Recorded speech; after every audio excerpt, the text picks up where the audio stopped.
Salut et bienvenue sur la chaîne YouTube MX2K. On est aujourd'hui à la Réole en Gironde pour la découverte du flat track. Ça fait 1 an qu'on voit une nouvelle discipline sur les calendriers de la FFM. Il était temps pour nous d'essayer ce dérivé du motocross. On est aujourd'hui avec l'élite française de la discipline. On va regarder comment ils font et on va essayer de faire aussi bien.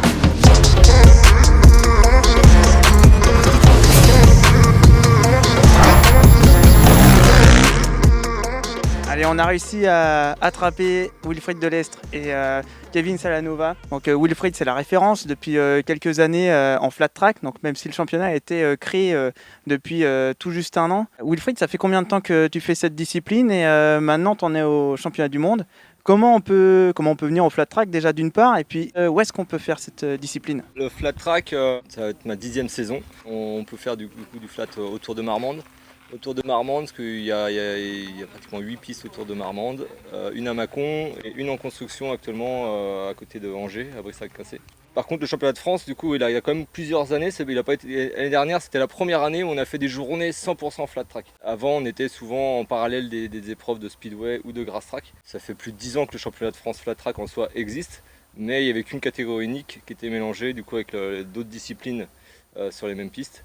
Et par contre, du coup, depuis 2020, c'était vraiment des journées 100% flat avec des catégories avec les 450 cross, des catégories avec des 600 plutôt trail ou des twins. Donc il y avait plusieurs catégories différentes pour pouvoir vraiment faire des événements 100% flat track. Il y a pas mal de catégories comme tu as pu le dire, des twins, des monos principalement à base de motocross. Quelle est la catégorie reine? En Europe, on va dire la catégorie reine, c'est quand même tous les meilleurs pilotes actuels européens roulent en 450. En tout cas, c'est la catégorie unique sur le championnat du monde. Après, plusieurs comme moi peuvent du coup rouler dans d'autres catégories. C'est la catégorie référence au niveau championnat du monde, c'est la catégorie avec les 450 cross, modifié flat track. Mais après, voilà, chacun des pilotes choisit aussi leur catégorie nationale en fait, après au niveau des championnats nationaux. Ok, pour la partie administrative, on va dire, pour la partie technique, on va voir ça avec toi, Kevin. Là, on est sur une base de 450 SEF, Sherco Factory.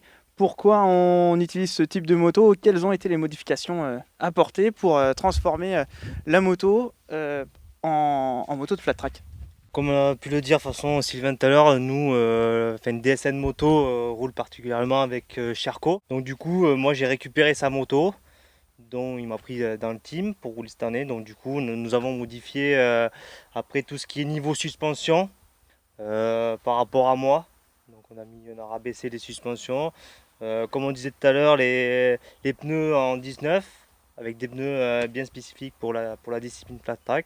Moi, je vois qu'il y a pas mal de particularités qui changent par rapport au motocross traditionnel, à commencer par pas de frein, et une très petite garde au sol, des suspensions rabaissées. Est-ce que c'est dû au règlement ou pas? Ou est-ce que tu peux nous en dire un peu plus à ce niveau-là? Le règlement, non, on a juste à pas dépasser les 20 cm de garde au sol.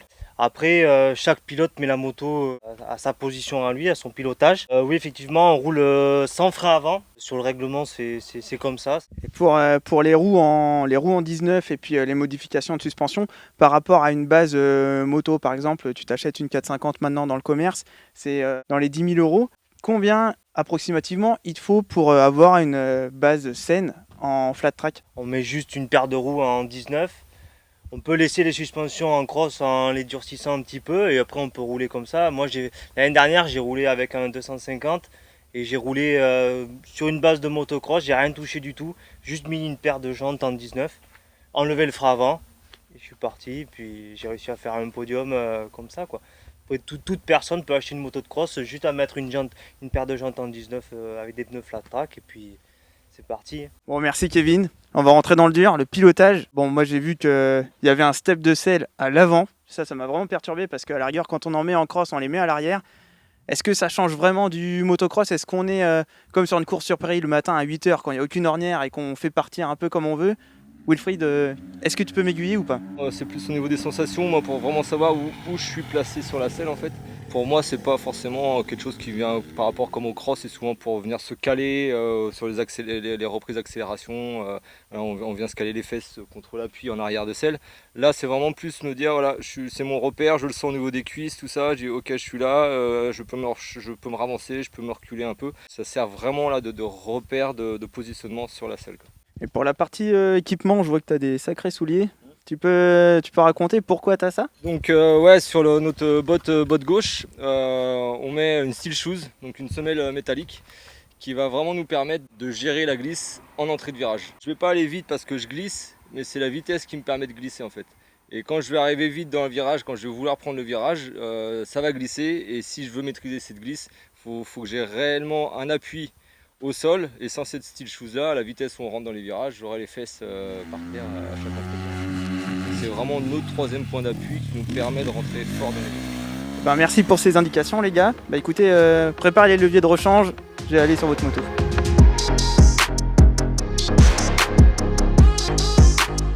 Mais là en flat track, la seule chose que je vais te dire, tu as une piste qui est extraordinaire, qui est parfaite, tu as une moto qui est prévue pour, donc prends plaisir, régale-toi, glisse, ça va être les quatre complets. Voilà, c'est la seule chose que je peux te dire, tu vas prendre un plaisir immense. Ben merci. Voilà. Et surtout, j'ai des outils, je voudrais revenir avec. Ah, ok. On est d'accord? Allez, Allez, ça marche. Allez, je vais te voir tourner.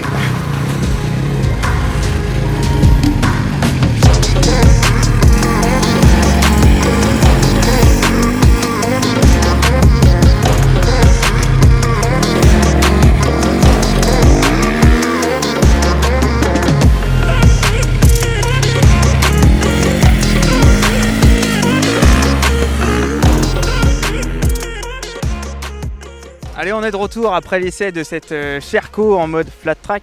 Alors bon, moi j'avais pas mal d'a priori, je me suis dit bon bah cette journée qu'est-ce qu'on va faire? On va tourner en rond. Je me suis vraiment dit ça dans ma tête et en fait je suis agréablement surpris de la manière où on aborde, il n'y a que 2 virages et en fait je pense que sur tous les tours j'ai pas fait une seule fois la même trace. Alors c'est hyper compliqué, il faut arriver à rester concentré, à avoir la sensation de glisse tout du long. Et en fait on se repose jamais, c'est mine de rien assez physique. Comme je disais, ouais, faut une grosse concentration. Donc en fait c'est simple, on se branche en 3 et on n'y part pas du tout. On reste sur le même rapport et ensuite la moto en fonction de la transmission qui a été mise, donc là a priori c'était la bonne parce qu'on restait en 3, on arrive à coucher la moto et qui permet en fait de faire le freinage parce qu'on n'a pas de frein avant et ensuite après on gère à l'accélération plus ou moins en fonction de la vitesse qu'on veut y mettre, de l'angle qui nous reste et du mur qui était dans le fond là-bas pour pas rentrer dedans. Je pense que c'est une discipline qui a de l'avenir en France, c'est une base quand même 2020-2021, il y a eu simplement des roues, un travail moteur plus élaboré pareil au niveau suspension, mais je pense que si on veut commencer à moindre coût, il y a moyen de se faire plaisir. Voilà les gars, je sais pas ce que vous en pensez. Qu'est-ce que vous pouvez nous dire pour quelqu'un qui veut commencer, essayer, voir si les sensations ça correspond? Si on a une moto de cross, c'est vrai que du coup c'est assez rapide en soi de transformer la moto en moto de flat track. Les roues de 19 pouces, les pneus spécial flat track et on enlève le frein avant. Là, c'est vraiment le minimum syndical pour commencer à avoir des sensations. Et après, peu importe l'âge de la moto, parce que c'est vrai qu'il y a eu un gros mouvement vintage aussi qui a mis en avant le flat track sur pas mal d'événements.